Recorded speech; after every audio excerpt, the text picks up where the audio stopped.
जय माता दी। मैं पंडित सोमेश कांत रविकांत दीक्षित माँ वैष्णो माता मंदिर जबलपुर से आप सभी का अपने YouTube चैनल पर बहुत स्वागत करता हूँ।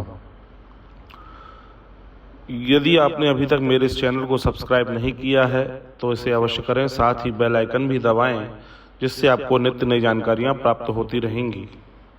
यह नवरात्रि का विशेष कार्यक्रम चल रहा है जिसमें माँ भगवती के 9 स्वरूपों का वर्णन तथा 9 दिनों तक माँ भगवती का कैसे हम पूजन उपासना करें इसके बारे में हम आपको जानकारी दे रहे हैं। साथ ही साथ जैसा कि मैंने आपको बताया था कि माँ वैष्णो माता मंदिर जबलपुर में मेरे द्वारा माँ भगवती का विशेष अनुष्ठान रखा गया था जिसमें श्री यंत्र की 9 दिनों तक अनवरत पूजन चली, जिसमें माँ भगवती के 1000 नामों के द्वारा उनका अर्चन हवन पूजन किया गया, जो कि भगवती के सिद्ध मंत्रों के द्वारा इन श्री यंत्रों को अभिमंत्रित किया गया है। यदि आप भी अपने लिए वह श्री यंत्र मंगवाना चाहते हैं तो इसकी सेवा राशि 2100 रुपये देकर आप भी मुझसे प्राप्त कर सकते हैं। स्क्रीन पे चल रहे नंबरों के द्वारा आप मुझसे संपर्क कर सकते हैं। श्री यंत्र को आवश्यक रूप से अपने पूजन स्थल पर रखना चाहिए, जिससे माँ भगवती अत्यंत प्रसन्न होती हैं तथा उनका नित्य पूजन करने से माँ भगवती मनवांछित फल प्राप्ति देती हैं तथा घर में आदि व्याधि जो भी कष्ट पीड़ा आती हैं उन्हें माँ भगवती बहुत ही जल्दी दूर कर देती हैं तथा जीवन में खुशहाली आ जाती है। अब हम बात करेंगे हमारी 9वें दिन माँ सिद्धिदात्री का आता है। जैसा कि नाम से ही आप समझ सकते होंगे, सिद्धिदात्री किसी भी कार्य की सिद्धि के लिए माँ सिद्धिदात्री का पूजन करना चाहिए।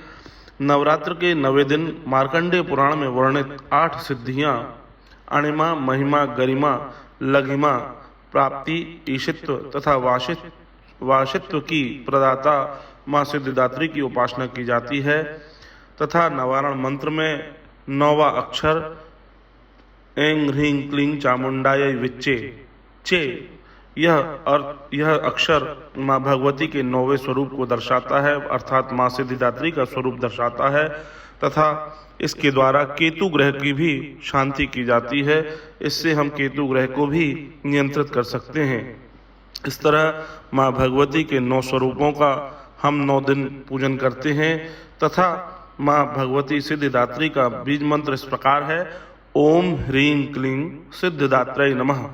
इस मंत्र का जाप हमें अति आवश्यक करना चाहिए। जितना अधिक से अधिक हो सके हमें इस मंत्र का जाप करना चाहिए तथा यदि हमारे मन में किसी प्रकार का कोई संकल्प है, जो कार्य हम पूर्ण करना चाहते हैं, तो माँ सिद्धिदात्री का ध्यान करके उनका पूजन करके यदि हम इस मंत्र को जपते हैं तो वह हमारा कार्य निश्चित रूप से सिद्ध हो जाता है। मकर एवं कुंभ राशि के जातकों के लिए माँ सिद्धिदात्री की पूजन अत्यंत फलदायक होती है, उन्हें विशेष सफलता प्राप्त होती है। माँ भगवती सिद्धिदात्री को नैवेद्य के रूप में, भोग के रूप में काले तिल से निर्मित वस्तुओं का भोग लगाना चाहिए तथा माँ भगवती को लाल चुनरी, पान एवं इलायची आवश्यक रूप से अर्पित करना चाहिए। इससे भक्त का लोक एवं परलोक दोनों सुधर जाते हैं। माँ भगवती की आराधना के लिए वैसे तो अनेक मंत्र हैं। इन मंत्रों के प्रभाव से पराम्बा की अलौकिक शक्ति को जीवन में अनुभूत किया जा सकता है। मंत्र का शाब्दिक अर्थ है हृदय से मनन करना। मंत्र शक्ति के उच्चारण मात्र से ही सजीव तथा निर्जीव दोनों पर इसका प्रभाव पड़ता है। साथ ही जिस उद्देश्य से मंत्रोच्चार किया गया है उसका प्रतिफल अति आवश्यक रूप में हमें प्राप्त होता है। मंत्र में विलक्षण शक्ति समाहित होती है, परंतु मंत्र का शुद्ध उच्चारण किसी योग्य गुरु के सानिध्य में जानने से श्रद्धा एवं भक्ति और विश्वास की परिणति से निश्चित लाभ प्राप्त होता है। मंत्र शक्ति की वैज्ञानिकता है कि मंत्र शक्ति अंधविश्वास पर आधारित परंपरा नहीं बल्कि शब्द विज्ञान पर आधारित है तथा इस तरह से मंत्रों का जाप करके माँ भगवती को प्रसन्न करना चाहिए तथा 9 दिन जो हम पूजन पाठ करते हैं या हमारे कोई अनुष्ठान होते हैं तो अंतिम दिवस अर्थात 9वें दिन हमें पूजन हवन उसकी पूर्णाहुति अति आवश्यक करना चाहिए। साथ ही जो हमने जवारे अपने घर में स्थापित किए हैं उन्हें खोंट कर माँ भगवती के चरणों पर अर्पित करना चाहिए। उसके बाद हमें उनका विसर्जन करना चाहिए। साथ ही साथ 9वें दिन कन्याओं को खीर को